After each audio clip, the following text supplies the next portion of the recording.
Everyone, welcome back. My name is Dustin Christ, and today we are going to do a pickups video. I finally got enough stuff here to do a video, get this stuff on the shelf, get it out of the pile. Like most of these pickups videos, not a lot of games. I'm getting ready to head to Too Many Games in a couple of weeks. Hopefully I'll find some good stuff there, but like I've always said in my videos, the thrill of the hunt has kind of left me, and I just kind of pick up the few things here or there that I want to get. But for the most part, I got enough games. I need to play them and do discussion videos on them. That's the goal. Aha.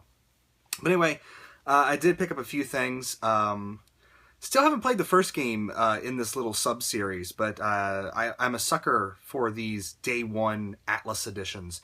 And I picked up Shin Megami Tensei Devil Survivor 2 Record Breaker for the 3DS, and it's still shrink-wrapped. Much like my copy of Etrian Mystery Dungeon. Blech. But anyway, really looking forward to this. It's getting a lot of praise out there, and a lot of people are really just loving this one. So, I don't know. I might still play the first one first, but people are saying that the two games aren't connected, so I might just go ahead and go straight to number 2. Finally found this game at my local GameStop, and I've been looking for it for maybe about a month and a half. Everyone's just talking about how crazy the game is, and that's Spec Ops: The Line. Every now and then I do like to play these third-person shooter games, which I think this is a third-person shooter. But I've been told that the storyline is batshit insane, and I do want to experience that, so I did pick that up. And then finally, to kind of continue with my From Software turnaround, went back and picked up this on the PS2. I haven't bought a PS2 game in a long time, but I picked up Eternal Ring, and this is one of their early first-person RPGs, and it's supposed to be insanely short, but it was, if it wasn't a PS2 launch title, it was really close to the launch, I believe. So it's okay to see why this particular game was as short as it was, but I am looking forward to kind of experiencing what these older first-person From Software games were like. And then other than that, I picked up Wolfenstein: The Old Blood, and I've already done a discussion video on that. Really enjoyed that. Had a good time. And then in the process of moving, I decided to get rid of a bunch of DVD, TV show box sets that I don't really care for anymore, don't really need, and a bunch of DVDs, like the doubles from rebuying them on Blu-ray. So I took a bunch of stuff in, got $100 worth of trade-in credit at the local store, so picked up a few things here. Some of these things they're kind of a little bit out of order, but that's okay. So some of these are the things I picked up with that $100, and then some of them are things I just picked up here and there. One of the things I did pick up with that $100, I bought the Avett Brothers Carpenter album on vinyl for my girlfriend. She really likes them, so I got that for her. But I picked up the new collector's edition of Mad Max, and I also picked up the Blu-rays of The Road Warrior and Beyond Thunderdome, because Fury Road was coming out, and I had all 3 of these on DVD, but it was time to upgrade them to Blu-rays, because this is one of the film trilogies from my childhood that I just absolutely loved. And you just go outside. We had this dirt patch on the farm that for some reason grass would just never grow there. And I would take Matchbox cars. I had a Matchbox car that looked relatively similar to the Interceptor, and I'd go out and play with my Matchbox cars in the this dirt area, and I'd play Mad Max because it was like the wasteland. So these, the 80s were a weird time because parents would just let you watch fucking anything, and they let me watch Road Warrior. That was the first one I saw, was the Road Warrior. And then being a young kid, I also saw Beyond Thunderdome. And Thunderdome is a much more kid-friendly Mad Max movie. It's kind of like the Return of the Jedi. The third part of the trilogy is the kid-friendly version, or RoboCop 3, which I sometimes pretend doesn't exist.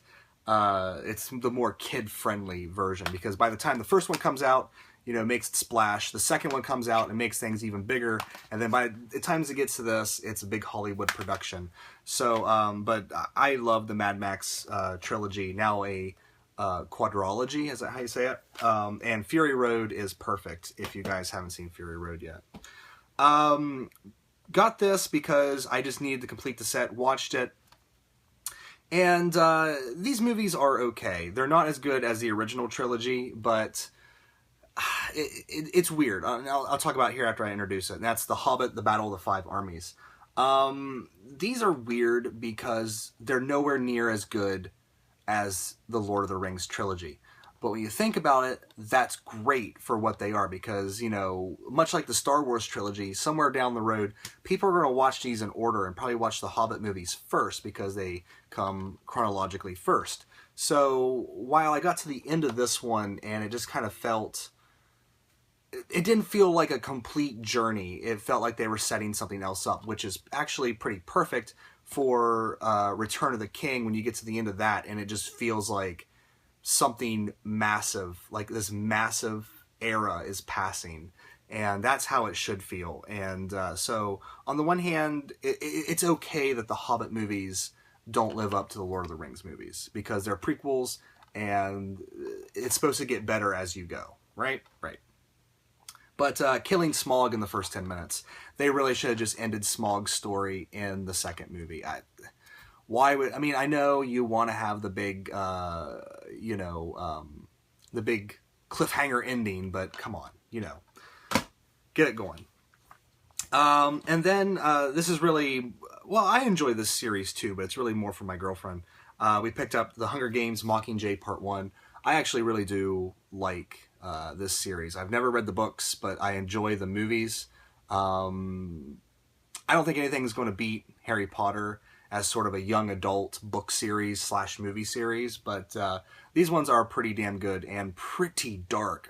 You know, for I guess these are really aimed at more teenagers, whereas Harry Potter's more young kids that kind of grow into the darker aspects. The Hunger Games is just dark from the word go, and I kind of like that. And this one's a little weird because it's always weird when they split like one book up into two parts. I thought I would much rather have like a 4 or 5 hour Deathly Hallows than have them split apart. You know, it's just strange when they split like the last book in half. And this is more of a setup to what's going to happen in the next one. So it kind of feels like an incomplete movie in that regard, which always kind of sucks, but what are you going to do?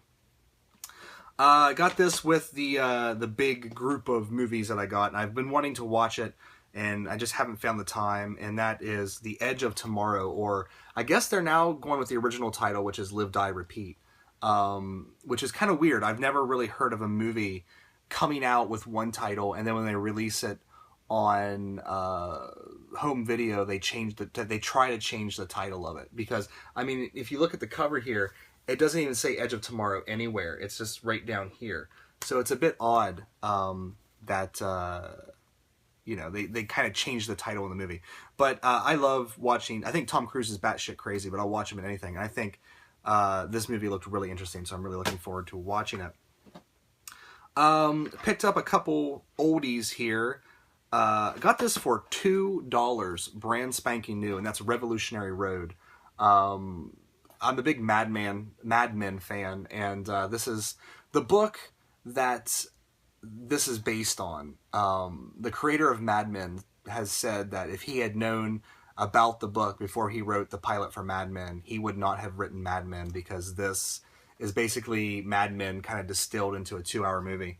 Or maybe, I don't know how long it is. Oh yeah, 118, so it's 2 hours. But it's a very, you know, dark and very depressing movie, and I think people saw Leonardo DiCaprio and Kate Winslet in the movie again, and they're like, "Oh, Titanic version 2," and they went and watched it, and they're like, "Oh my god, this is so depressing." But I absolutely love the movie, and for $2, I couldn't pass it up. Picked this up as sort of a in memoriam type thing. Our grocery store has DVDs they sell for like $5 a piece. And my girlfriend and I thought it'd be fun to relive old memories, but unfortunately this film doesn't really live... It's one of those films that doesn't really live up to your memories of them, kind of like Austin Powers and stuff like that. And that's Mrs. Doubtfire. I don't really have to say anything about Mrs. Doubtfire. People pretty much have all seen it. I think Paige, Femme Trooper, I think this is her favorite movie of all time. But yeah, I mean, Robin Williams, you can't really go wrong with Robin Williams. But I don't know, it just, maybe it's the, what, 20-some years? Yeah, like 20-ish years has passed. It just doesn't really do all that much for me anymore. But she loved it. Caitlin loved it. We also picked up a classic from my childhood, The Sandlot. It's still shrink-wrapped because we haven't got around to watching it, but I still quote this movie, the forever, that part. I still, whenever someone says forever, I always say that. And but yeah, it's a good movie about childhood. Just don't ever watch any of the sequels because they're absolute shit. And then finally, I picked up a couple of Terrence Malick films, which people either kind of love or hate Terrence Malick. But this, to me, is probably my favorite war movie ever made. And I finally got around to getting the Blu-ray Criterion version of The Thin Red Line.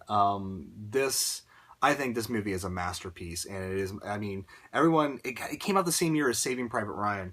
And just got blown away, of course, by Steven Spielberg, because, I mean, he makes a very uplifting, kind of heroic feeling movie, where Terrence Malick, kind of along the same lines of Apocalypse Now and Platoon and those types of movies, really shows you, like, the horrors of war, and the mental horrors, as well as the physical horrors. And I just think this movie is absolutely brilliant. I thought it was brilliant the first time I saw it back in '98. I think I was 16 years old when I first saw this movie, and I love this movie. It's absolutely brilliant. And then what's, I guess, is the most divisive movie in his filmography. I got The Tree of Life for $6 on Amazon, and my girlfriend, when she watched this, I don't know, years ago, she absolutely hated it because it's a very different style of movie. Terrence Malick movies never really have a lot of dialogue. They always have a lot of voiceovers, and it's more about the image and the emotion of the image and the music than it is about characters interacting, and no more so than this movie right here. Just a lot. It's, I don't know, I feel like you have to have sort of a childhood like the characters in this movie, which I kind of did. Me and my brother growing up on a farm with a dad who was kind of like the dad in Brad Pitt's character in this, who had sons and then didn't know what the fuck to do with them.